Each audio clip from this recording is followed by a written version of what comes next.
अस्सलाम वालेकुम dear student, क्या हाल चाल है? खैरियत है? ठीक ठाक है। Welcome to universal teaching academy. Universal teaching academy के प्लेटफॉर्म से मैं लेक्चर नंबर 3 के साथ हाजिर हूँ और आज इस लेक्चर के अंदर हम फ्लो चार्ट्स ड्रा करेंगे। जो प्रॉब्लम हमें दिया गया है, problem number 2, find the largest of the 3 unequal number. पिछले लेक्चर में हमने फ्लो चार्ट के बारे में पढ़ा था। इस लेक्चर में हमें जो प्रॉब्लम दिया गया है हम उसका फ्लो चार्ट भी ड्रा करेंगे और एल्गोरिदम भी लिखेंगे। तो चलिए स्टार्ट करते हैं। Problem number 2, find the largest of 3 unequal number. हमारे पास प्रॉब्लम क्या है? हमारे पास 3 अनइक्वल नंबर है, यानी वो तीनों बराबर नहीं है। उसमें से हमने ये फाइंड करना है कि कौन सा नंबर सबसे बड़ा है, यानी लार्जेस्ट नंबर इनमें से कौन सा है। तो सबसे पहले एल्गोरिदम को लिखते हैं, एल्गोरिदम को स्टडी करते हैं, फिर फ्लो चार्ट पे आते हैं।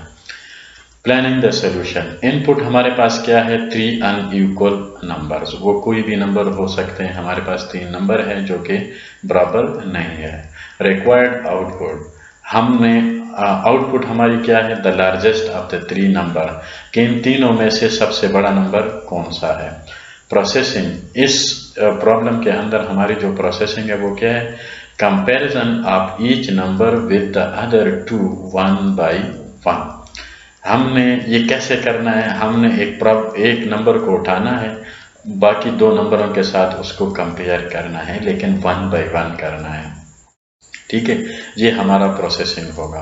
तो चलें, इसका एल्गोरिदम यहाँ पे स्टार्ट होता है स्टेप नंबर 1 से। Start, let the 3 numbers be, यानी हम फर्ज कर लेते हैं कि हमारे पास 3 नंबर है।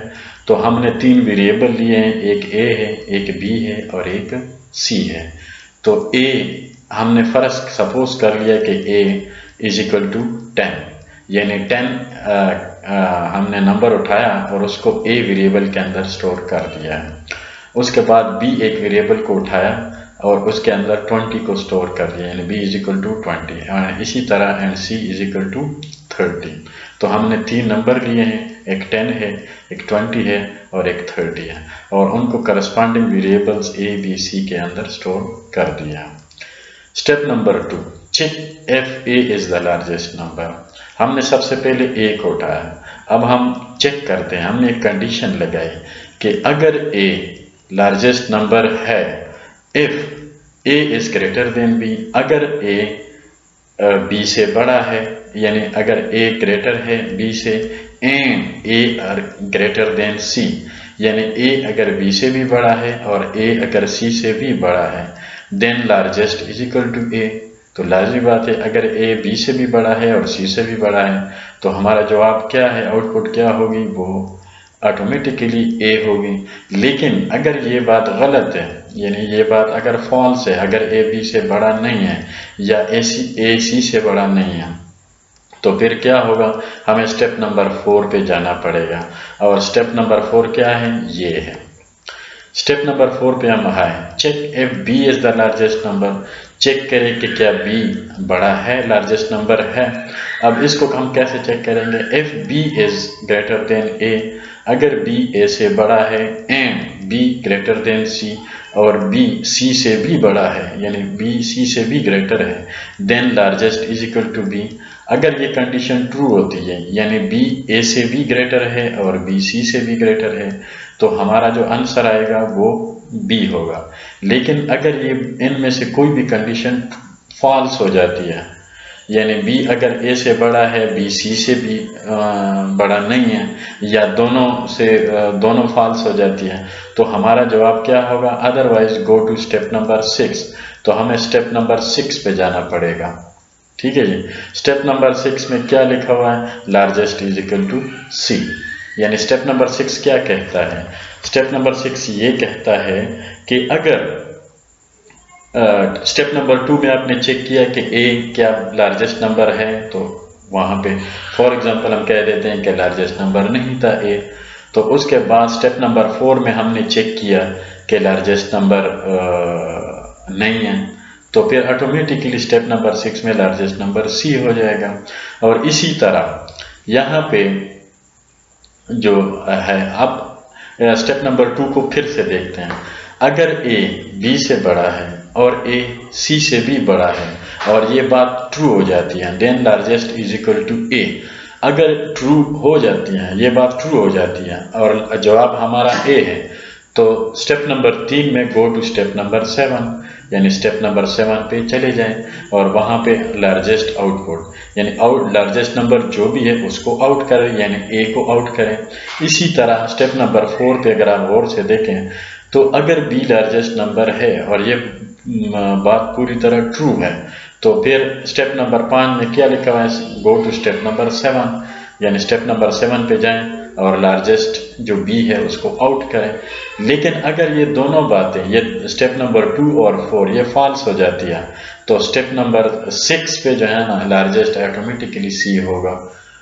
ठीक है जी। तो और आखिरी जो स्टेप है वो स्टेप नंबर 8 है, यानी आपने, चूंकि हमने तीनों कंडीशंस चेक कर लिए हैं, तो स्टेप नंबर 8 में हमने इस एल्गोरिथम को स्टॉप करना है। अब फ्लो चार्ट्स की तरफ आते हैं। सबसे पहले हमने स्टार्ट का सिंबल यूज किया है, यानी हमने स्टार्ट लेना है। उसके बाद इनपुट ए बी एंड सी, हमारे पास 3 वेरिएबल है, उसके अंदर वैल्यूज है और सिंबल हमने कौन सा यूज किया, पैरेललोग्राम का, और हमने कहा था कि जो इनपुट के लिए हम पैरेललोग्राम का इस्तेमाल करेंगे। उसके बाद आगे एक कंडीशन है और वो कौन सी है, वो ये वाली है। ठीक है, इसको हमने डायग्राम की शक्ल में लिख दिया है। यहाँ पे चूंकि डायमंड का सिंबल है और यहाँ पे हम क्या करते हैं, डिसीजन लेते हैं। If A is greater than B and A is greater than C, हम क्वेश्चन कर रहे हैं। अगर ये बात सच है, यानी ये अगर ट्रू है, और यानी अगर ये यस है, तो आउटपुट ए यहाँ पे आए और स्टॉप करें, यानी जो लार्जेस्ट नंबर है वो ऑटोमेटिकली ए है, क्योंकि ए बी से भी बड़ा है और ए सी से भी बड़ा है, तो बात सच है। और यहाँ पे आउटपुट ए और स्टॉप हो जाता है, बात ख़त्म हो जाती है। लेकिन अगर ये फॉल्स है, नो है, तो फिर आप नीचे इस डायमंड बटन में आ जाएं, इस डायमंड सिंबल में आ जाएंगे। फिर हम बी को चेक करेंगे, क्योंकि ए को हमने चेक किया वो फॉल्स है। उसके बाद बी पे आए तो बी को हमने चेक किया, बी क्या ए से बड़ा है, and B is greater than C, क्या बी सी से भी बड़ा है। अगर ये ट्रू हो जाती है तो हमारा आउटपुट बी होगा और हम स्टॉप कर जाएंगे। लेकिन अगर ये फॉल्स हो जाती है, नो हो जाती है, तो ऑटोमेटिकली आउटपुट सी होगी, क्योंकि ए और बी दोनों नहीं है लार्जेस्ट नंबर, तो ऑटोमेटिकली सी बचता है और सी हमारा लार्जेस्ट नंबर होगा। तो डियर स्टूडेंट, इसी को फ्लो चार्ट कहते हैं। अगर आपके पास ये एल्गोरिदम लिखा हुआ पेपर में इस तरह आएगा, आपको या तो एल्गोरिदम दिया होगा या फिर सिर्फ प्रॉब्लम दिया होगा कि आप उसका फ्लो चार्ट ड्रा करें, तो आपने इसी तरह लिखना होगा। ठीक है जी। तो डियर स्टूडेंट, हम इस लेक्चर को यहीं पर रोकते हैं। अगले लेक्चर में इंशाल्लाह नए प्रॉब्लम के साथ हाजिर होंगे।